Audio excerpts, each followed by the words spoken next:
Hey there, everybody, Mazrock here, and today we're hanging out with Loam, just vibing, sniffing, doing the whole thing, but we've got tank buffs to talk about.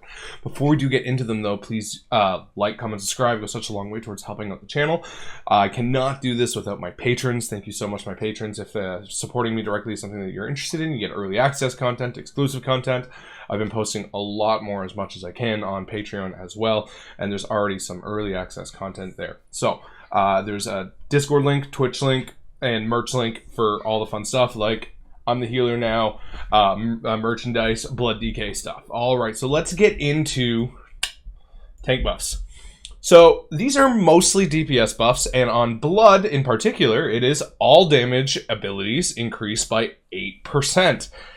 8% might seem like a small number, it is not, and especially for tanks, we're going to get into this a little bit later in some of the later buffs. I find that there are certain tanks that are doing really, really well this season, and it has nothing to do with their damage. And there are certain tanks that just don't bring as much to the table. And I feel like Blood is one of them because a lot of their utility is very selfish, and this seems to be a very unselfish season for, you know, tank utility and buff stuff like that.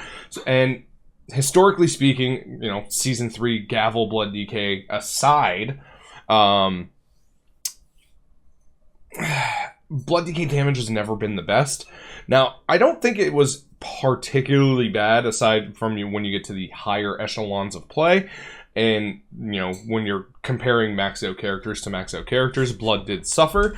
So I think for the average Blood DK that really knows their spec, this is just going to be a really, really nice bump up that you're going to see all around.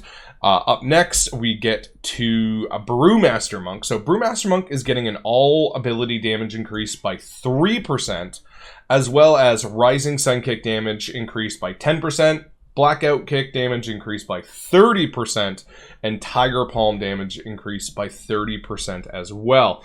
So Tiger Palm hasn't been a button that you hit a whole lot in Mythic Plus. You do on like single target encounters and those types of situations, but a lot of Brewmasters just don't either at the same time until you get to the high. Again, once you get into the min-maxy, I'm trying to play this to the best that I can, then you're absolutely weaving it in or prioritizing it in single target and things like that, just kind of how you're working. But the average Brewmaster, I know many that don't even have it on their bars for Mythic Plus, so whatever. The tier set is Blackout Kick Focus, so 30% is very, very nice. Rising Sun Kick deals great damage in single target as well, so nice to see the buff there. And of course the all ability damage is increased by 3%.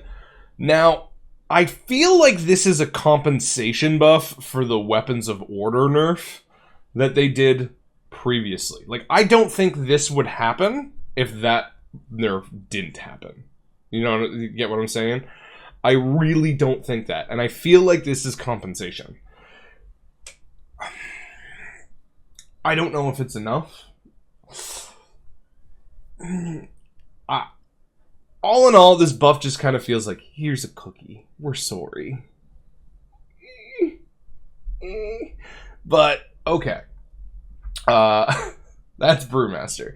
Prot Warriors. All damage abilities increased by 8%.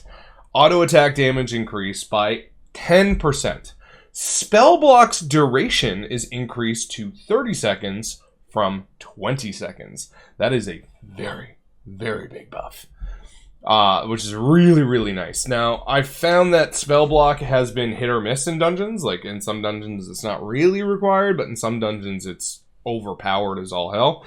So, where this is going to be useful, this is going to be incredibly useful.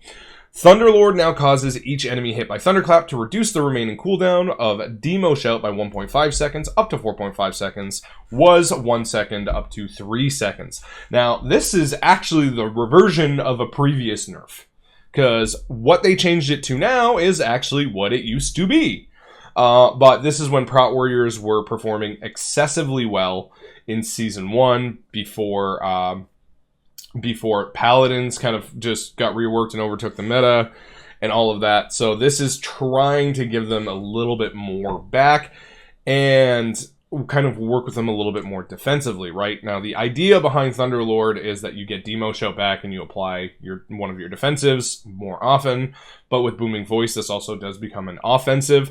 So 3 of these things are buffs to damage, and Spell Block is, of course, strictly survivability, which is really, really nice. Now, again, so like let's go back to Blood DK and Warrior and talk about these combined, because especially in the last few weeks, we have really, really seen what it's like to just not have utility for certain affixes. Incorporeal and Afflicted, both of them. Now, Protection Warrior could spec into Intimidating Shout, and if I'm not mistaken, they did reverse a nerf.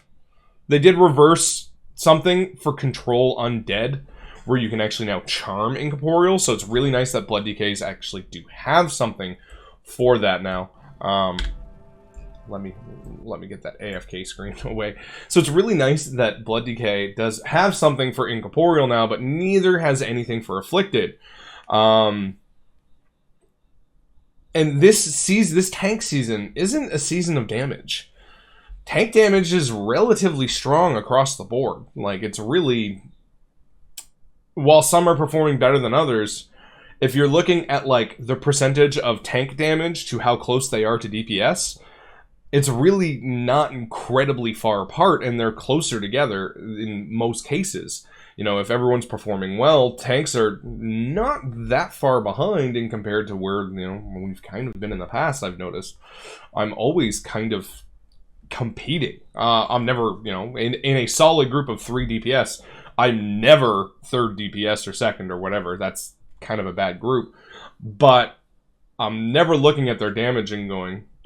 Oh, I don't want that.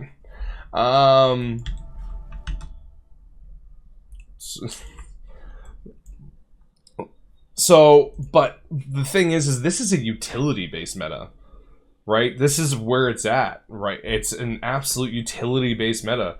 Vengeance has some incredibly strong utility. Bear has some incredibly strong utility. Paladin has an answer for everything.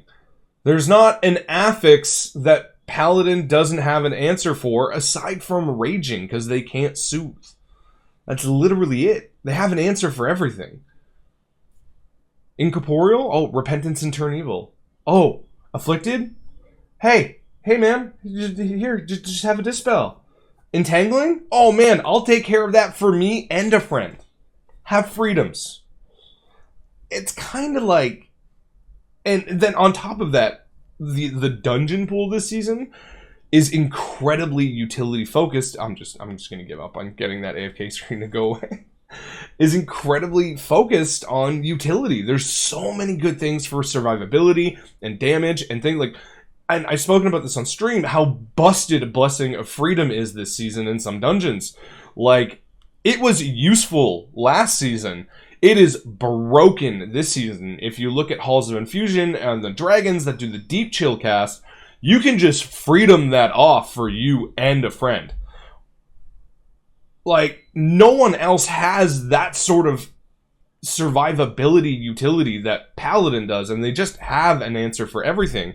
And it seems like Prot Warrior and Blood DK especially are kind of both sitting going like, okay, we're here. And that kind of feels really, really bad. In my opinion, to answer some of this, I think that if you are going to have a lot less utility and a lot less relevant utility, you should at least have the damage to make up for it, which is actually really kind of where we should be going, right?